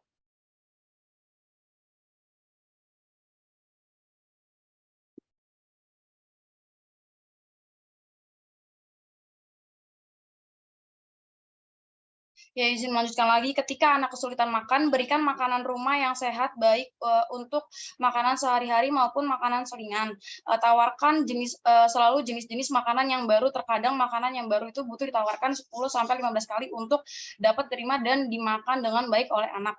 Sajikan jenis-jenis makanan yang baru bersama dengan makanan yang disukai oleh anak. Contohnya cemilan-cemilan yang anak sukai, itu bisa diberikan apabila anak tidak suka makan, tapi kita bisa memberikan cemilan tersebut untuk anak-anak yang tidak suka makan makanan berat gitu. Hindari asumsi bahwa anak tidak akan suka dengan jenis-jenis makanan tertentu. Next, Mark. Baik, izin melanjutkan. Lalu selanjutnya ketika anak kesukaan makan itu bisa tawarkan finger foods, makanan yang dapat digenggam oleh anak, yang sehat sehingga anak dapat belajar makan secara mandiri. Lalu sulit makan dan menolak makan adalah hal yang wajar terjadi pada anak. Hal tersebut bisa jadi merupakan cara mereka untuk menunjukkan diri mereka sebagai individu. Dan jangan pernah memaksa anak untuk makan, karena anak Anda tahu berapa banyak makanan yang dibutuhkan oleh tubuhnya. Memaksa makan dapat mengganggu kemampuan alaminya untuk mengetahui tanda-tanda lapar dan kenyang pada anak. Bisa dilanjut? Lalu ada strategi makan yang sehat untuk bayi dan anak. Yang pertama, jangan menyerah untuk memperkenalkan jenis makanan baru. Sebagai ibu bisa jadi harus menawarkan 10 hingga 15 kali jenis makanan baru sebelum anak mau memakannya. Berikan contoh untuk memakan jenis makanan baru terlebih dahulu, lalu anak akan belajar dengan memperhatikan dan mencontoh ibunya. Yang kedua, batasi pemberian jus buah. Jus mengandung gula dalam jumlah cukup banyak, dan konsumsi jus membuat anak kenyang sehingga tidak berselera saat jam makan tiba. Berikan buah potong sebagai pengganti jus. Lalu yang ketiga, matikan TV, komputer, dan gawai saat jam makan berlangsung. Keempat, tawarkan selingan sehat di antara waktu makan jika anak terlihat lapar. Yang kelima, berikan berbagai variasi pilihan rasa dan jenis makanan sehat untuk anak. Lalu, waktu makan bukanlah hal tentang makanan. Waktu makan bukanlah hanya tentang makanan. Waktu makan adalah waktu untuk berkomunikasi dan mendukung perkembangan anak. Berinteraksilah karena hal ini dapat membangun hubungan keluarga yang kuat. Dan yang terakhir, jangan paksa anak untuk makan. Hal ini sering mengakibatkan anak menolak untuk makan dan susah menghabiskan makan. Bisa dilanjut? Selanjutnya ada hal yang perlu diperhatikan dalam pemberian makanan kepada bayi dan anak. Pertama ada protein hewani dan nabati diberikan sejak usia 6 bulan. Selanjutnya telur, daging, dan ikan diberikan dalam keadaan benar-benar matang. Pemberian jus buah tidak disarankan untuk anak berusia di bawah 1 tahun. Pemberian jus buah dan sayur pada bayi berusia di bawah 1 tahun tidak dianjurkan karena nutrisi di dalamnya cenderung didominasi oleh gula atau garam, tidak seperti ASI yang kaya akan protein, lemak, bahkan prebiotik. Selanjutnya ada madu yang diberikan setelah anak berusia 1 tahun. Sebaiknya diberikan madu pada anak berusia di atas 1 tahun. Hal ini karena saluran cerna yang sudah lebih matang dan dapat memikirkan spora bakteri Clostridium sebelum dapat menimbulkan efek berbahaya ke tubuh. Selanjutnya, pastikan kebersihan tangan anak sebelum memulai makan. Hindari pemberian makanan dengan kadar lemak tinggi, pemanis, dan penyedap rasa tambahan. Pisahkan talenan yang digunakan untuk memotong bahan mentah dan bahan matang. Perhatikan kebersihan tangan dan peralatan dalam mempersiapkan MPASI. Minyak, mentega, atau santan dapat digunakan sebagai penambah kalori. Bisa di next. Selanjutnya ada usia, perkembangan anak, dan tahapan MPASI. Pada usia 0-6 bulan atau 4-6 bulan, pada perkembangan anak ini menunjukkan respon membuka mulut ketika sendok didekatkan, dapat memindahkan makanan dari sendok ke mulut. Tekstur MPASI, frekuensi MPASI, dan banyaknya MPASI proporsi itu sama, kebutuhan energi dan nutrisi bayi dapat terpenuhi seluruhnya oleh air susu ibu. Pada usia 6-9 bulan, perkembangan anak yaitu bayi dapat memindahkan makanan dari satu sisi mulut ke sisi lainnya. Gigi depan bayi juga sudah mulai tumbuh. Bayi dapat menelan makanan dengan tekstur yang lebih kental. Tekstur MPASI-nya adalah puree atau saring dan mash yang makanan yang masih dilumat. Frekuensi MPASI itu sendiri 2-3 kali makan besar, dan 1-2 kali makan selingan. Banyaknya MPASI per porsi yaitu 3 sendok makan hingga setengah mangkuk ukuran 250 mm. Selanjutnya ada 9-12 bulan. Perkembangan anak tersendiri itu ada bayi dapat merapatkan bibir ketika disuapi untuk membersihkan sisa makanan di sendok. Bayi dapat menggigit makanan dengan tekstur lebih keras sejalan dengan tumbuhnya gigi. Tekstur MPASI-nya ada mince, yaitu cincang halus, ada chop, cincang kasar, dan finger food. Frekuensi MPASI-nya juga 3-4 kali makan besar dan 1-2 kali makan selingan. Banyaknya MPASI per porsi setengah mangkuk ukuran 250 ml. Selanjutnya ada di umur 12-23 bulan. Perkembangan anak sendiri yaitu dapat beradaptasi dengan segala macam tekstur makanan, namun belum dapat mengunyah secara sempurna. Mulai beradaptasi dengan segala menu makanan yang diberikan, termasuk makanan keluarga. Tekstur MPASI-nya, makanan keluarga bisa berupa nasi. Frekuensi MPASI-nya juga 3-4 kali makan besar dan 1-2 kali makan selingan. Untuk banyaknya MPASI per porsi, 3/4 hingga 1 mangkuk penuh ukuran 250 ml. Energi yang dibutuhkan dari MPASI pada usia 6-8 bulan sekitar 200 kilokalori per hari, 9-12 bulan 300 kilokalori per hari, dan 12-23 bulan 550 kilokalori per hari.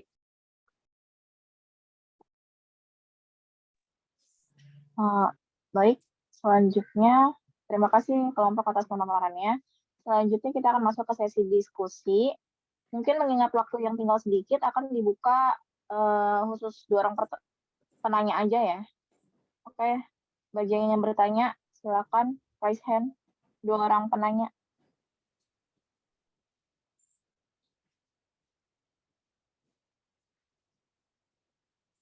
Wajib bertanya untuk kelompok yang nggak presentasi.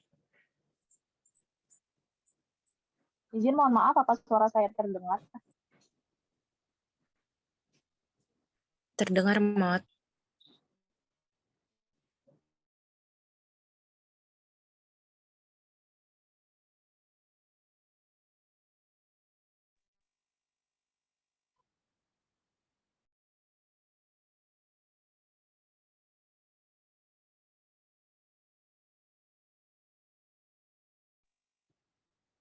Teman-teman yang ingin bertanya bisa langsung raise hand aja ya. Gimana, Dek? Ayo, ini yang nggak presentasi siapa? Silakan bertanya.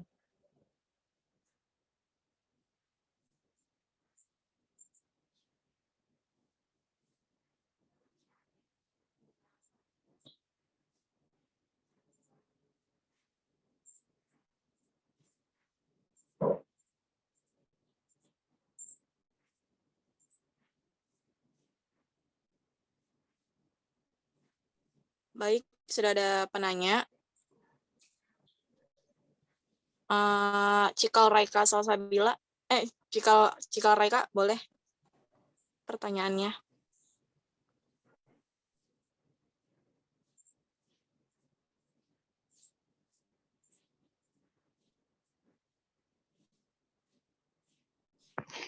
Baik, moderator, makasih. Izin masuk, izin bertanya pada slide. Slide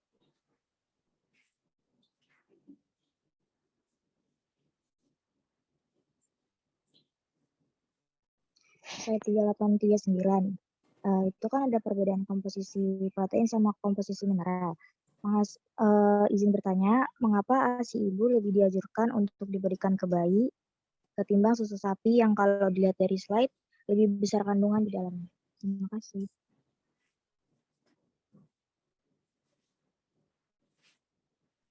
Baik, terima kasih atas pertanyaannya, Cikal. Kelompok bagaimana? Apakah pertanyaannya akan ditampung dulu atau langsung dijawab? Izin masuk, Enda. Iya, ditampung dulu, Enda. Oke, baik. Selanjutnya, mungkin Ihda, boleh. Oke, baik. Izin masuk, Mot. Izin bertanya, bagaimana cara membedakan anak yang pendek stunting dengan yang mengalami keterlambatan pertumbuhan? Nah, itu aja. Terima kasih. Baik, terima kasih Ida atas pertanyaannya. Kelompok, silakan dijawab.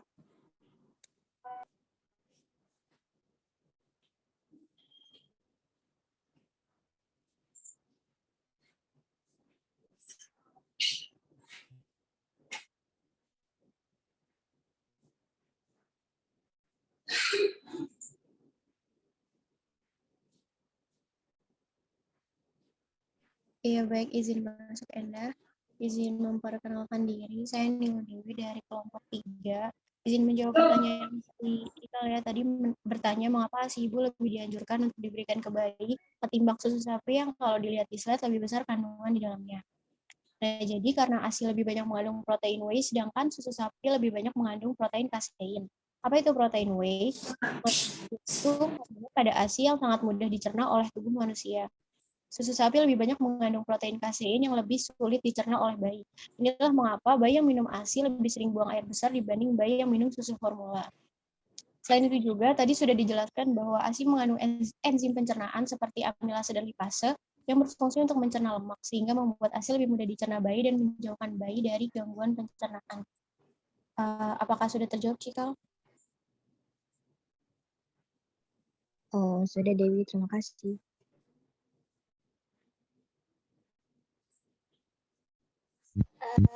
Izin menjawab pertanyaannya Ida. Tadi kan Ida nanya bagaimana cara membedakan anak stunting dengan keterlambatan pertumbuhan. Mengenalinya atau membedakan. Anggun, mohon maaf Anggun, suaranya tidak terdengar jelas.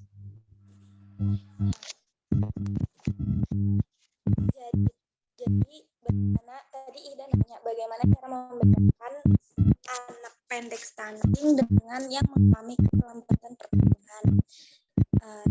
Izin menjawab, cara mengenalinya atau membedakannya adalah jadi jika anak pendek cari tahu apakah celana anak semakin pendek dari 4 tahun tidak, lalu apakah perlu beli sepatu baru awal tahun, lalu tuh jika jawabannya iya, kemungkinan besar anak bertumbuh normal, artinya anak tetap tumbuh seperti anak-anak pada umumnya, tidak mengalami stunting. Selain itu, lihat bagaimana tinggi badan orang tuanya. Jika tinggi badan orang tuanya tersebut tidak terlalu tinggi, ini berarti anak-anak cenderung pendek karena faktor genetik dari orang tuanya.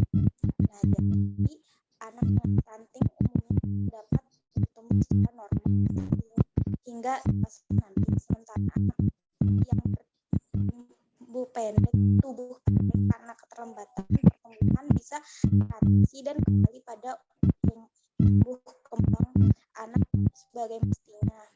Lebih akurat itu cari status gizi anak. Umumnya tidak dapat bertumbuh secara normal hingga dewasa nanti.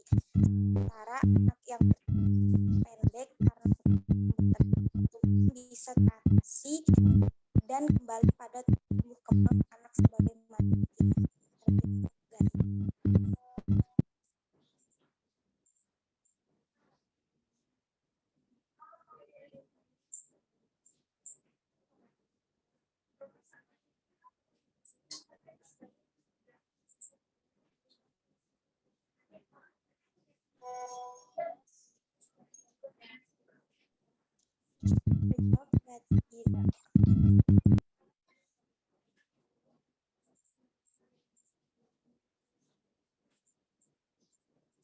Halo.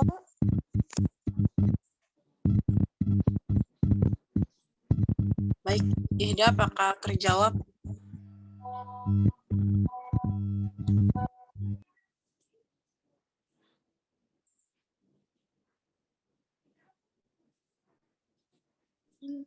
Maaf tadi kurang jelas ya suaranya.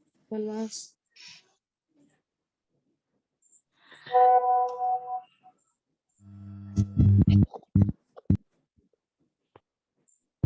Oke. Anggun, mohon maaf, kayaknya ada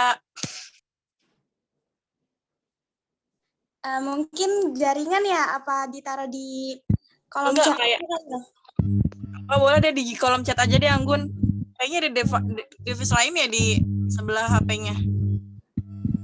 Ada. Ya udah ditaruh di aja ya. Atau nggak di chat aja, Gun. Di chat aja, Gun, nggak apa-apa.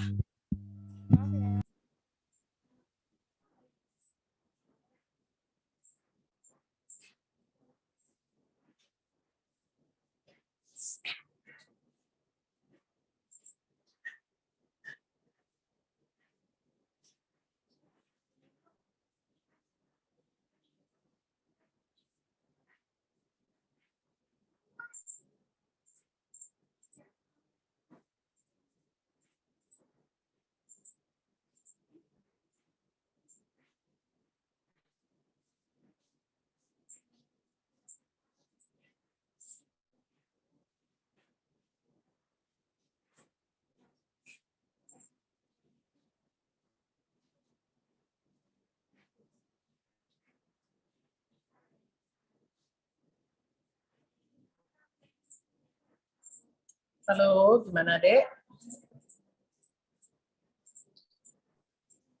Oh, mungkin sambil nunggu Anggun mengetik jawabannya, boleh satu pertanyaan lagi?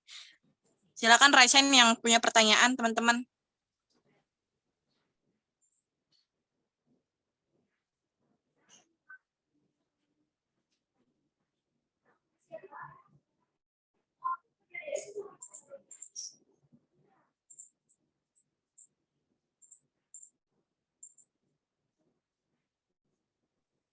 Yang punya pertanyaan bisa raise hand langsung.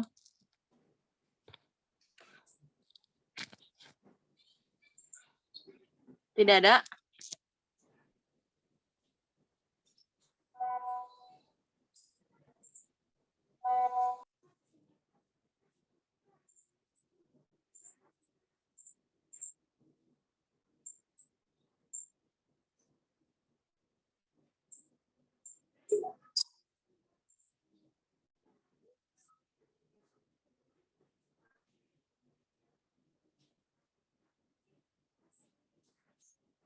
Ih, panjang dia nih. Kopas dari mana nih?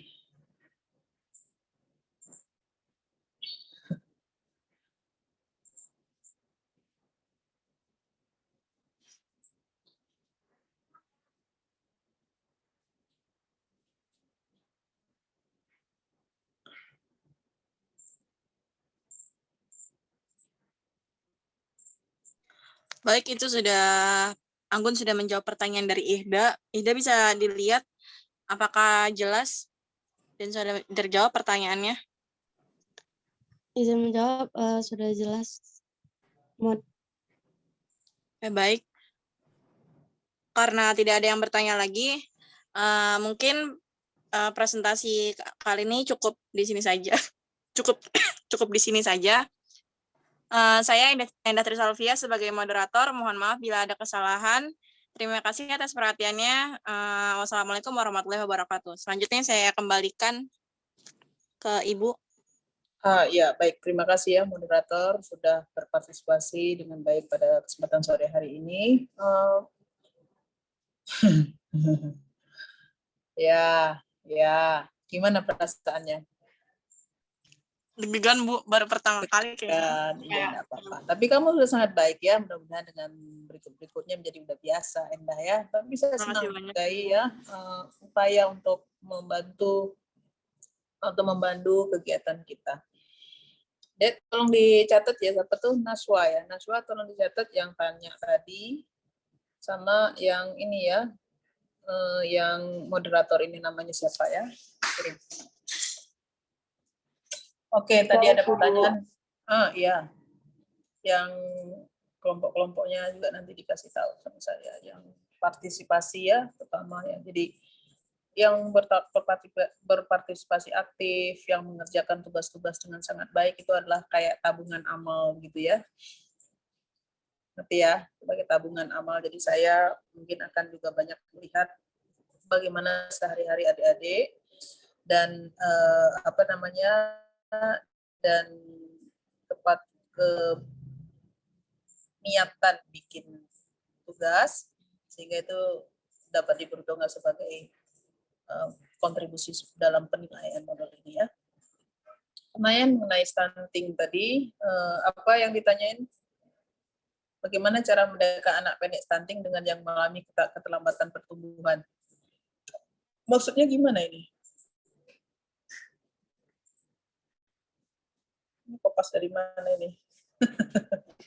Pertanyaannya gimana, Aulia?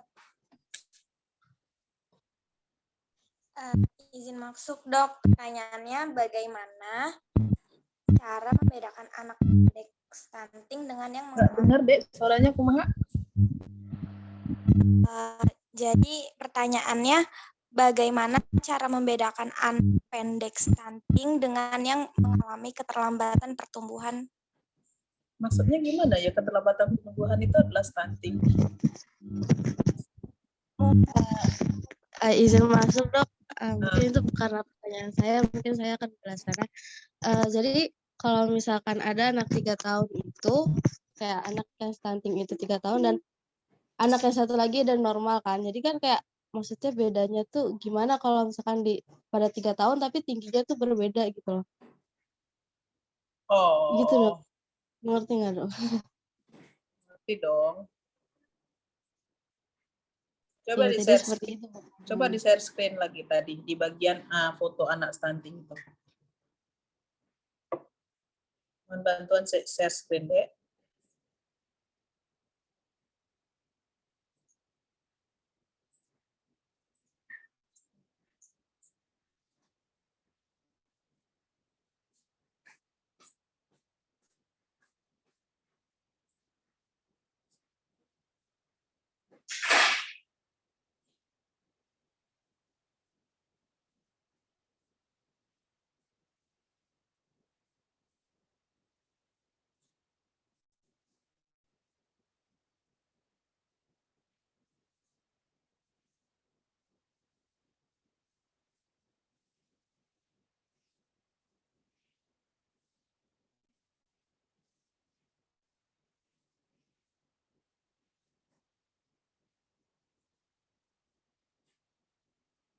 Nggak bantu share screen, Dek?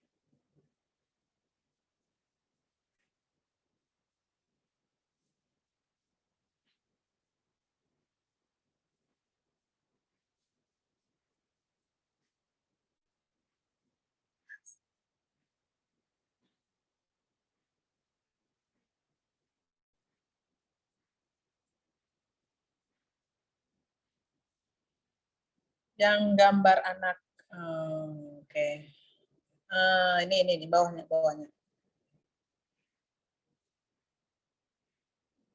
Salah, Dek. Oh, thank you. Thank you. Next.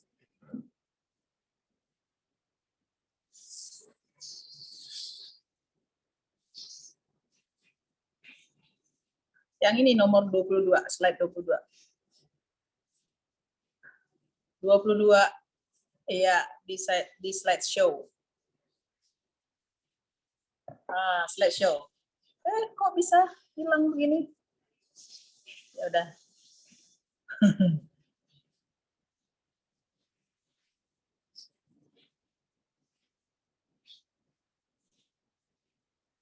Kok belakang.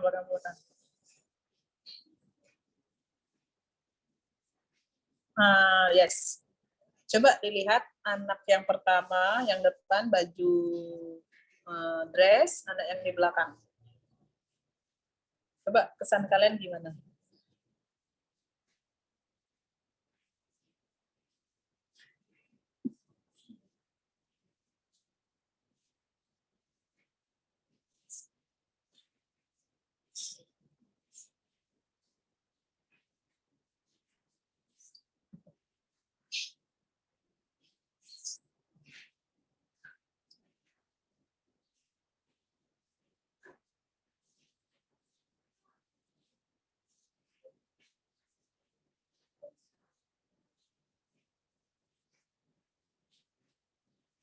Kesannya apa, Dek? Siapa nih yang bertanya? Aulia atau siapa yang bertanya tadi? Yang bertanya siapa, sayang? Izin, Dok, yang Ida. Coba, Dek, dilihat. Iya, Dok, sudah. Cirinya aja nih, dua anak ini apa kesannya? Mungkin yang belakang itu terlihat lebih lesu. Pinter. Terus wajahnya lebih tirus gitu ya? Lebih tua juga ya, dari usianya gitu, ya kan? Tingginya mungkin sama. Iya. Ya, tapi Iya, dilihat face-nya itu beda, itulah stunting. Ya, potensi otaknya yang umur 0 sampai 3 itu tidak dapat dimaksimalkan dengan baik sehingga dia punya kecerdasan emosional yang lebih rendah.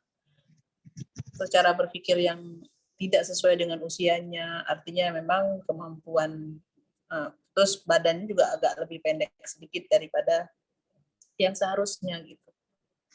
Pertumbuhannya jadi terganggu.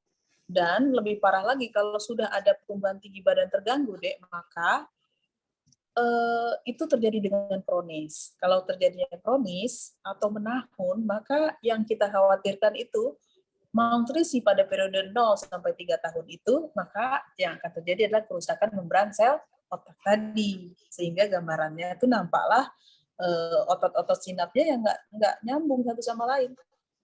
Gitu, sehingga ya jadilah kalau kayak gitu kan lemot, Dek. Ya, gitu ya. Dan bisa dipahami dengan gambar ini? Oke, ya. Mungkin pertanyaannya tuh nadanya sama, tapi maksudnya yang seperti itu sudah dijelaskan, sudah kita ini bahas bersama ya. Udah bisa dipahami. Baik, di screen off, Dek. Oke, good. Thank you ya. Sudah bisa diselesaikan. Pertanyaan berikutnya apa tadi? Pertanyaan berikut yang ada 2 pertanyaan itu. Yuk, kita udah lebih waktu nih.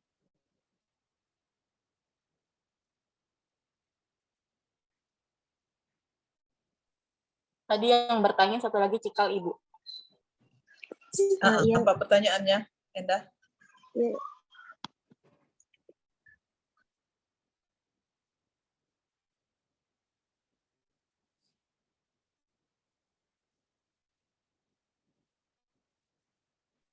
Izin masuk Ibu, tadi pertanyaan Cikal, mengapa ASI Ibu lebih dianjurkan untuk diberikan ke bayi ketimbang susu sapi yang kalau dilihat di slide lebih besar kandungan di dalamnya?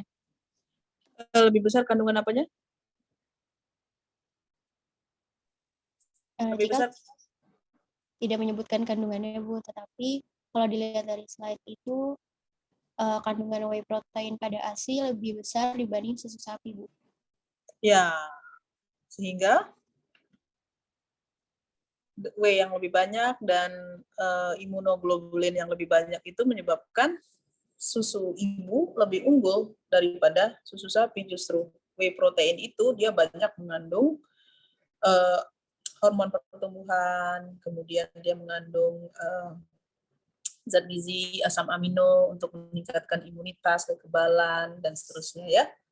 Jadi kenapa kita lebih menganjurkan mengkonsumsi ASI, karena memang banyak tadi yang sudah disampaikan manfaat-manfaatnya. Kira-kira gitu ya, 2 pertanyaan itu. Seharusnya kita bisa lebih efisien lagi dalam presentasi, tetapi apapun yang sudah terjadi pada hari ini, kita apresiasi dengan baik ya. Karena pertama mungkin takut, ragu-ragu, tetapi yang dilihat dalam kegiatan kita adalah bagaimana sebenarnya kalian mampu berkomunikasi, berkolaborasi dengan baik ya, untuk menjadi dan berani mengungkapkan pendapat ya, terus mengeksplorasi hal-hal yang baru, spontanitas, yang hal-hal seperti itu yang justru akan bermanfaat bagi kalian di masa yang akan datang. Karena ketika nanti jadi nurse, jadi apa, tetap kita mungkin sudah pernah mempelajari sesuatu, tetapi seringkali kita ditemukan dengan hal-hal yang baru. Nampaknya sama, tapi ternyata penyelesaiannya cara yang baru. Ya, kira-kira seperti itu ya. Mohon soft skill yang seperti itu yang kita tingkatkan ya. Oke, ada yang mau ditanyakan? Udah lelah ya, Dek ya? Saya juga udah ada jadwal untuk olahraga sore ini ya. Jadi saya rasa kita akhiri kegiatan kita pada sore hari ini. Terima kasih atas perhatian adik-adik semuanya. Semoga kita bisa meningkatkan lagi di masa yang akan datang ya. Jangan takut untuk berpendapat ya, jangan takut untuk menjadi salah ya, karena di sini banyak teman untuk mengingatkan untuk kita menjadi lebih benar. Akhir kata, Assalamualaikum warahmatullahi wabarakatuh. Dok, izin screenshot dulu. Oh iya, Dek, kenapa nggak bisa pakai ini aja ya, pakai Zoho Form gitu, Dek? Zoho Form. Coba ditanya sama Pak Riki atau Pak Danang gitu ya. Kita menggunakan absensi Zoho Form daripada pakai screenshot begini, sebab tadi yang 1B lupa, Dek, karena waktu time ya itu. Tapi sekarang kita nggak apa-apa foto. Ya. Saya mungkin bagusnya pakai itu, Dek.